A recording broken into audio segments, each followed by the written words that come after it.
সুপ্রিয় দর্শক আসসালামু আলাইকুম। BD Mamun blogs Facebook page YouTube চ্যানেলের পক্ষ থেকে সুস্বাগতম শুভেচ্ছা অভিনন্দন জানাচ্ছি সবাইকে। আজকের ভিডিও নবযৌবনা পদ্মা ও প্রকৃতির রূপ। বৈশাখের তীব্র তাপদাহের পর যখন পদ্মায় নতুন পানি প্রবেশ করে, ও স্বচ্ছ পানিতে পদ্মা ও প্রকৃতির রূপ কেমন দেখায় আজকের ভিডিওতে আমরা সেগুলো তুলে ধরব। বাংলাদেশে যে কয়টি বড় বড় নদী রয়েছে তার মধ্যে পদ্মা নদী একটি অন্যতম বৃহৎ বড় নদী। নদী ভারতের ফারাক্কা বাঁধের কারণে বছরে 6 থেকে 8 মাস প্রায় পানি শূন্য অবস্থায় থাকে। এই নদীর উপর বাংলাদেশের লক্ষ লক্ষ মানুষের জীবন ও জীবিকা নির্বাহ করে।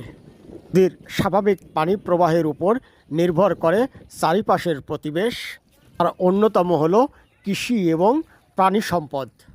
প্রতিবেশী দেশের ব্যভিচার আর অনাচারের কারণে বাংলাদেশ